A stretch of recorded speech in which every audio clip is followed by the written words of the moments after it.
اللہ الرحمن الرحیم۔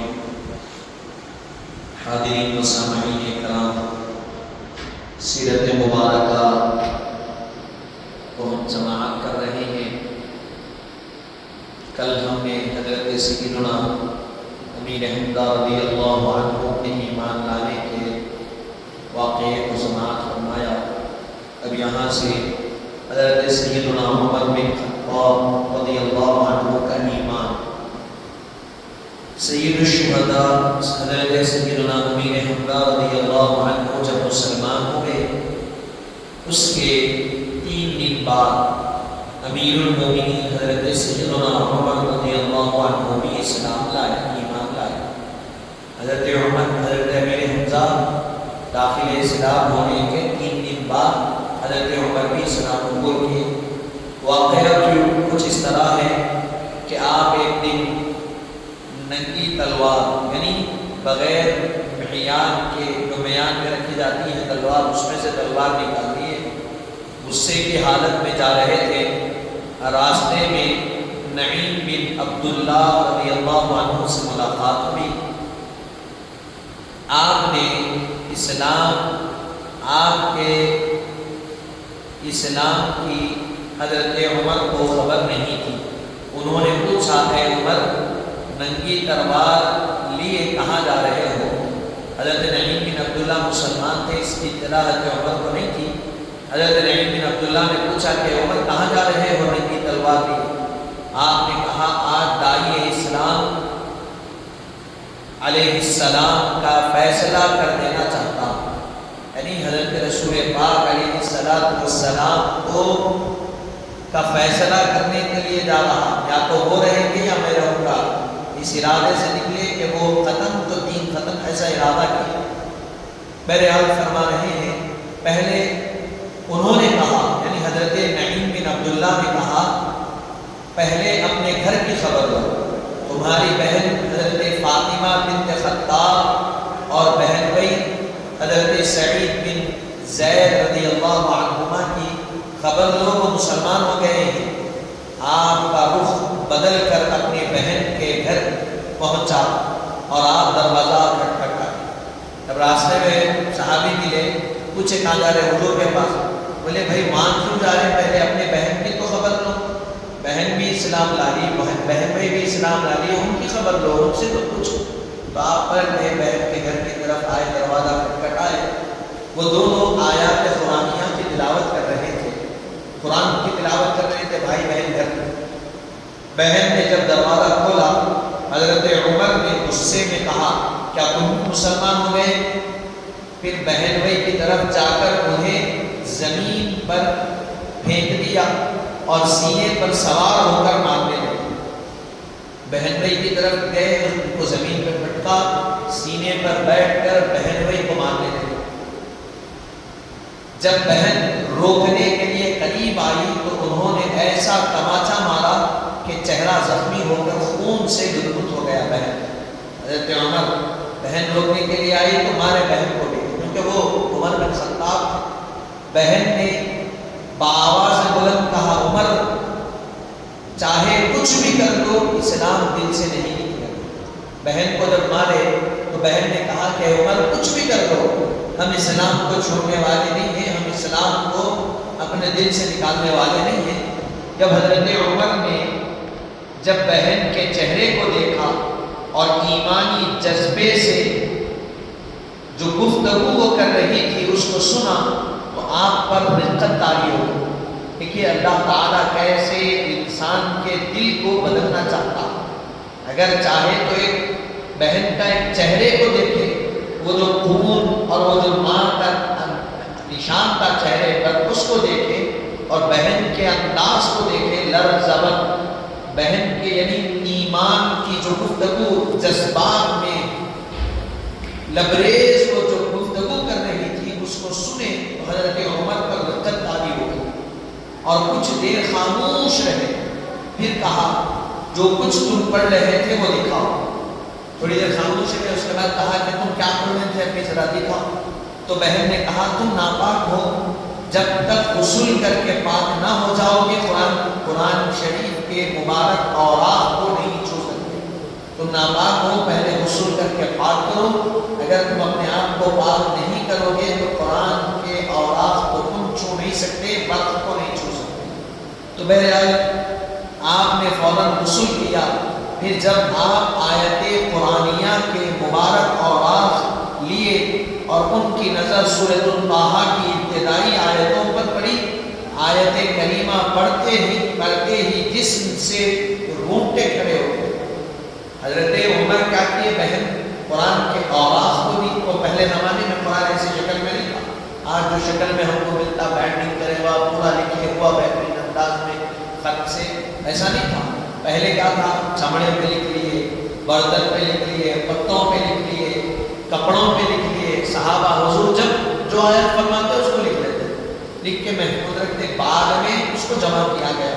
تو بہرحال حضرت عمر کو ان کی بہن نے جب کاغذ دیے، اوراق دیے قرآن کے، سورۃ الطٰہٰ کے اوراق تھے، ابتدائی آیتیں جب حضرت عمر نے سورۃ الطٰہٰ کی پڑھی تو جسم کے رونگٹے کھڑے ہو گئے، کیونکہ وہ عربی جانتے تھے، قرآن کو بھی پڑھ رہے تھے، اس کے معانی اور مفاہیم کو بھی سمجھ رہے تھے، اللہ اس میں کیا بیان کر رہا۔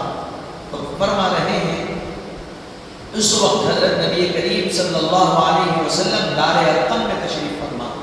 حضور کہاں تھے؟ دار ارقم، یہ گھر تھا جہاں سے اسلام کی تبلیغ ہوتی تھی، جہاں سے مسلمانوں کو دعوت دی جاتی تھی۔ یہ چھپ چھپ کر کام ہوتا تھا۔ اسلام حضرت عمر حضرت امیر حمزہ کے لانے سے پہلے یہ دار ارقم مسلمانوں کا ٹھکانہ تھا، چھپ چھپ کے وہاں سے دین کی تبلیغ ہوتی تھی۔ حضرت عمر بہن کے گھر سے ننگی تلوار لیے جب وہاں پہنچے، دروازہ بند تھا، بہن کے گھر سے نکلے، اب قرآن پڑھ لیے، اس کے معانی اور مفاہیم سمجھ گئے، وہی تلوار جو پہلے لے کے نکلے تھے، اب حضرت عمر اپنی بہن فاطمہ بنت خطاب کے گھر سے وہ تلوار لے کر نکلے، اب دار ارقم پر پہنچے، کہاں جہاں حضور تشریف فرما، اور دروازے پر کھٹکھٹائے۔ مسلمانوں کو حضرت عمر کی آمد کی اطلاع مل چکی، مسلمانوں کو معلوم ہو گیا تھا کہ حضرت عمر آ رہے ہیں، اس لیے دروازہ کھولنے میں تاخیر کر رہے تھے۔ مسلمان کیا کر رہے تھے؟ دروازہ کھولنے میں تاخیر کر رہے تھے، اس لیے کہ حضرت عمر تھے وہ، اور جلالی مزاج تھا، کوئی ان سے مقابلہ نہیں کر سکتا۔ بہرحال حضرت سیدنا امیر حمزہ رضی اللہ عنہ نے فرمایا دروازہ کھول دو، اگر نیک نیتی سے آئے ہیں تو استقبال کیا جائے گا، ورنہ اسی تلوار سے ان کا سر کاٹ دیا جائے گا۔ حضرت امیر حمزہ حضور کے چچا فرماتے ہیں کہ دروازہ کھول دو، اگر نیک نیت اور نیک ارادے سے عمر آئے ہیں تو ان کا استقبال ہے، اگر ارادہ نیک نہیں ہے انہی کی تلوار سے ان کا سر اڑا دیا جائے۔ یہ جذبہ تھا حضرت امیر حمزہ۔ بہرحال حضرت عمر اندر داخل ہوئے تو رسول اللہ صلی اللہ علیہ وسلم نے فرمایا، اے عمر کیا اب بھی وقت نہیں آیا؟ کیا اب بھی وقت نہیں آیا ہے؟ کیا باز نہیں آؤ گے اسلام میں داخل ہوگا؟ حضور نے ارشاد فرمایا، دیکھتے اے عمر اب بھی وقت نہیں آیا ہے، اب بھی باز نہیں آؤ گے، اسلام میں داخل ہو جاؤ۔ حضرت عمر نے بآواز بلند توحید اور رسالت کی گواہی۔ حضرت عمر بآواز بلند کہنے لگے، اشہد ان لا الہ الا اللہ واشہد ان محمدا عبدہ ورسولہ، میں گواہی دیتا ہوں کہ اللہ ایک ہے، میں اللہ ایک ہے اس کی گواہی دیتا ہوں، اور میں گواہی دیتا ہوں کہ حضرت محمد صلی اللہ علیہ وسلم اللہ کے بندے اور رسول۔ کلمہ پڑھے، داخل اسلام ہو گئے۔ تمام مسلمانوں نے اس وقت جتنے مسلمان تھے سب نے خوشی کے مارے نعرے تکبیر کو بلند کیا۔ جب حضرت عمر اسلام لائے تو نعرے تکبیر بلند کیا گیا۔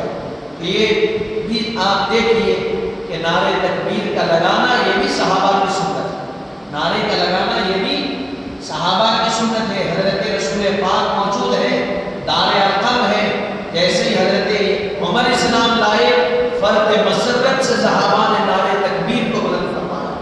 اس موقع پر ابو جہل اس موقع پر حضرت جبرائیل علیہ السلام خدمت بابرکت میں حاضر ہوئے اور عرض کیا، اے پیغمبر حمد و ثنا صلی اللہ علیہ وسلم، عمر کے مشرف با اسلام ہونے پر تمام آسمان والوں نے خوشیاں منائی۔ اسی وقت حضرت جبرائیل تشریف لائے اور ارشاد فرمایا، رسول اللہ صلی اللہ علیہ وسلم، حضرت عمر جیسے اسلام میں داخل ہوئے آسمان کی ساری مخلوقات نے ان کی آمد کی خوشی میں خوشی منائی۔ پھر حضرت عمر رضی اللہ عنہ کی تحریک پر علی اعلان حرم کعبہ میں مسلمانوں نے نماز ادا کی۔ اب یہاں تک مسلمان کیا کرتے تھے؟ نماز چھپ چھپ کے پڑھتے تھے۔ جیسے ہی حضرت عمر اسلام لائے تو حضرت عمر نے پوچھا یا رسول اللہ ہم سچے ہیں؟ فرمایا ہاں ہم سچے ہیں۔ ہمارا دین سچا ہے؟ فرمایا ہاں ہمارا دین سچا ہے۔ ہمارا اللہ ایک ہے؟ ہاں اللہ۔ آپ ہمارے لیے ہاں ہیں۔ پھر ہم کیوں چھپ چھپ کر عبادت کریں؟ چلیے علی اعلان آج سے ہم نماز پڑھیں گے۔ دو جماعتیں بنی، ایک جماعت کے امیر حضرت امیر حمزہ بنے اور ایک جماعت کے امیر حضرت عمر بنے۔ ان جماعت کے درمیان رسول پاک ہے اور یہ حضرت عمر 40ویں نمبر پر اسلام لائے۔ 40 مسلمانوں کی تعداد تھی۔ نکلے خانہ کعبہ میں آئے اور اس دن سے خانہ کعبہ میں بجماعت نماز ادا ہوئی۔ یہ کیا ہے؟ حضرت عمر رضی اللہ عنہ کے ذریعے سے اللہ نے اسلام کو تقویت نصیب فرمائی۔ اب یہاں سے 3 سال بنو ہاشم کا مقاطعہ یعنی اور شعب ابی طالب اور شعب ابی طالب اب یہاں سے بتلا رہے ہیں آئے دن مسلمانوں کی تعداد میں اضافہ ہونے لگا اور کفاران مکہ کے بڑے بڑے بہادر افراد اسلام قبول کرنے لگے، جس کی وجہ سے دشمنان اسلام پریشان ہونے لگے، تشویش میں بڑھ گئے، تشویش بڑھنے لگی اور سب سرداروں نے مل کر یہ پروگرام بنایا کہ حضرت نبی کریم صلی اللہ علیہ وسلم اور بنو ہاشم کا سماجی مقاطعہ یعنی سوشل بائیکاٹ کیا جائے گا۔ اب جب اس اسلام پھیلنے لگا اب کوئی چارہ نظر نہیں آیا، ظلم کر لیے سب کر لیے، اب کیا کرنا؟ تو ایک مشورہ طے پایا کہ ہم ایک کام کریں گے، حضور کا اور بنو ہاشم کا ہم سماجی بائیکاٹ کر دیں گے، سوشلی بائیکاٹ کر دیں گے، یعنی نہ ان سے کوئی کھانا لے گا نہ دے گا، ان سے نہ کوئی خرید و فروخت ہوگی، نہ ان سے گفتگو ہوگی، نہ ملاقات ہوگی، نہ کچھ نہ کر۔ پھر اس کے بعد کہا نہ ان کے خاندان میں شادی کی جائے گی نہ ان سے تجارت کی جائے گی۔ کیسا بائیکاٹ ہے وہ؟ نہ ان کے خاندان کی سے شادی ہوگی، نہ ان سے کوئی تجارت کی جائے گی، نہ انہیں کھانا دیا جائے گا، نہ پانی دیا جائے گا، نہ ان سے میل جول رکھا جائے گا، تعلق رکھا جائے گا۔ یہ فیصلہ ہوا۔ چنانچہ بنو ہاشم کے سب افراد کو حضرت ابو طالب کے ساتھ پہاڑ کی گھاٹی میں محصور کر دیا گیا۔ پہاڑ تھا اس کی گھاٹی میں، اس کے درمیان ایک حصہ تھا، اس میں حضرت ابو طالب کے ساتھ تمام بنو ہاشم کے جتنے افراد تھے ان تمام کو اس پہاڑ کی گھاٹی میں رکھ دیا گیا، قید کر دیا گیا، سب کیا محصور کر دیا گیا، جس کو شعب ابی طالب کہتے ہیں۔ عربی کا جملہ شعب ابی طالب کے نام سے جس کو جانا جاتا کہا جاتا۔ 3 سال تک مسلسل سماجی مقاطعہ جاری رہا، 3 سال تک محصور ہے، 3 سال تک اسی جگہ پر رہے۔ ان کے ساتھ چھوٹے بچے بھی تھے، کبھی وہ بچے اتنا روتے تھے کہ مکے کی آبادی میں ان کی آوازیں سنائی دیتی تھی۔ اس وقت بنو ہاشم درخت کے پتوں پر گزارا کر دیا کرتے تھے۔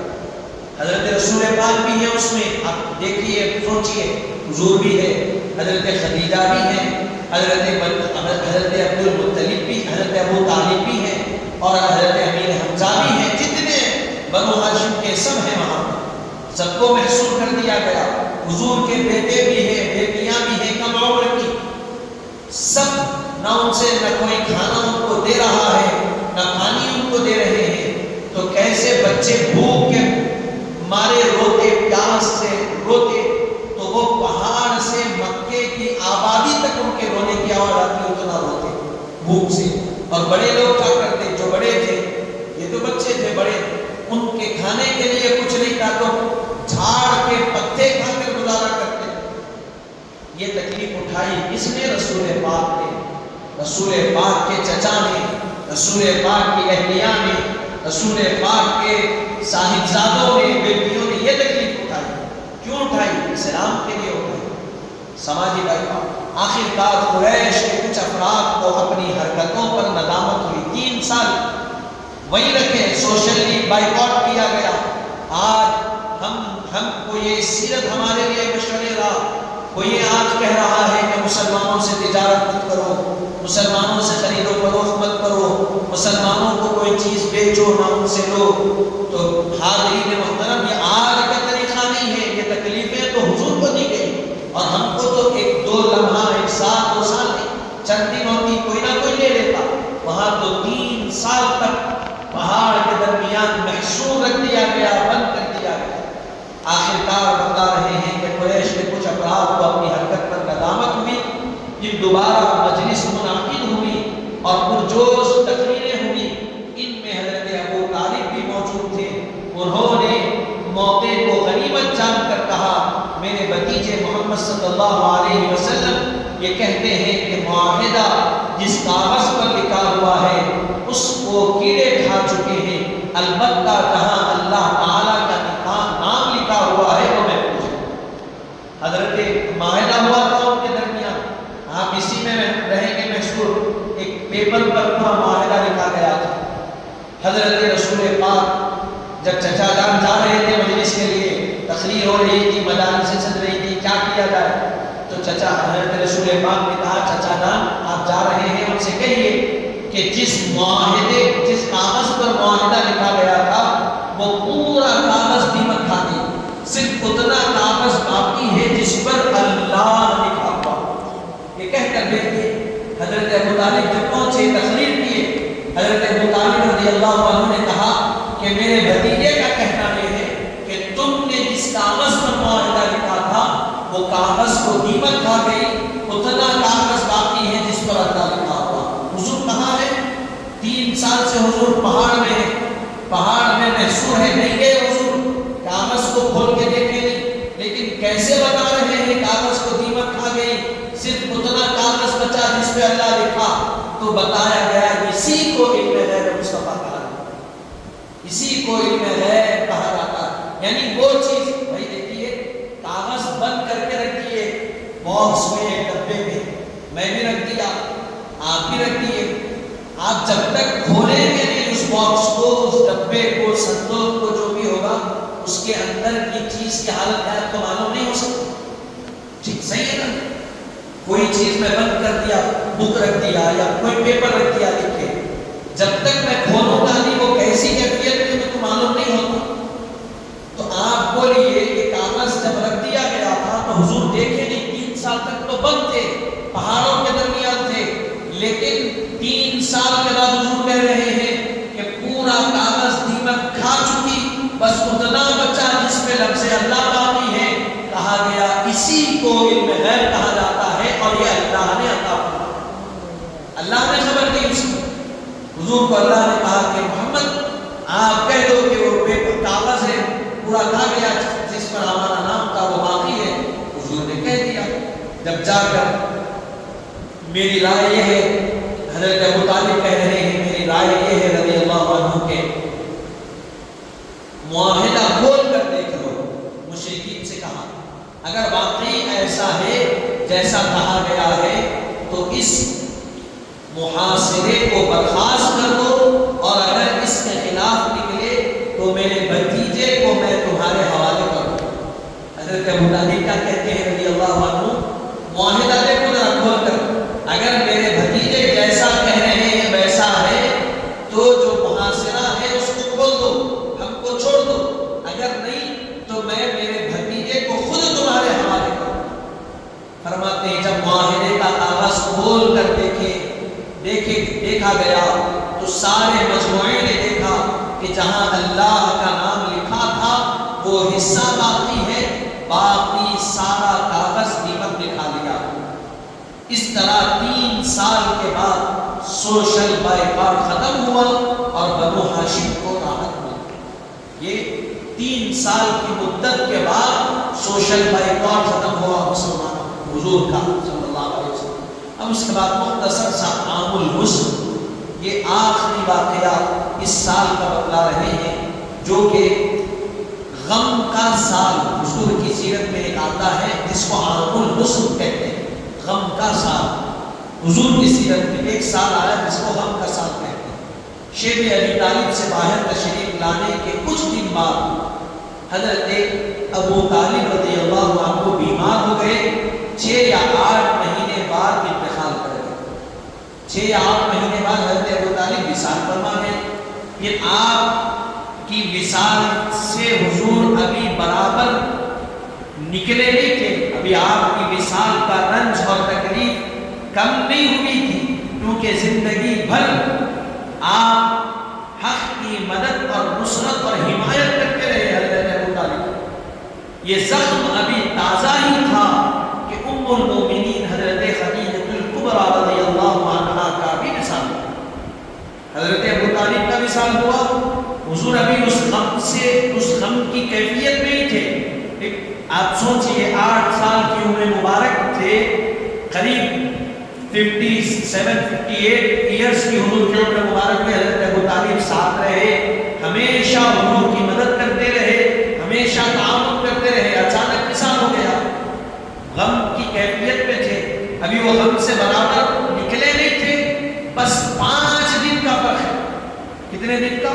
حضرت ابو طالب کے وصال میں اور حضرت خدیجہ کے وصال میں 5 دن کا فرق۔ حضرت ابو طالب کا وصال ہوا، 5 دن نہیں ہوئے، حضرت خدیجہ الکبریٰ رضی اللہ عنہا بھی وصال فرمائے، جو ہمیشہ ہمیشہ دین اسلام کی سربلندی کے لیے فکر مند رہا کرتی تھی۔ حضور پاک صلی اللہ علیہ وسلم کا قلب مبارک کو تسکین دیا کرتی تھی۔ حضرت خدیجہ کیا کرتی تھی؟ حضرت رسول پاک کے دل مبارک، دل اطہر کو تسکین، سکون کا سامان فراہم کرتی تھی۔ انہوں نے اپنا مال، وہ منال، سب کچھ حضور پاک صلی اللہ علیہ وسلم کے لیے قربان کر دیا۔ حضرت نبی کریم صلی اللہ علیہ وسلم کے قلب مبارک پر آپ کے وصال کا اتنا صدمہ ہوا کہ اس سال کا نام عام الحزن، غم کا سال رکھ دیا گیا۔ ان دونوں کے وصال سے حضور کے دل مبارک پر ایسا صدمہ پہنچا کہ حضور نے اس سال کو عام الحزن کے نام سے اس سال کا نام رکھ دیا کہ یہ ہمارے لیے غم کا سال ہے۔ ہم شیب ابی طالب سے نکلے، 8 مہینے ہو گئے، حضرت ابو طالب وصال فرمائے، پھر اس کے چند دن بعد حضرت خدیجہ کا وصال ہوا۔ اسی لیے اس سال کو عام الحزن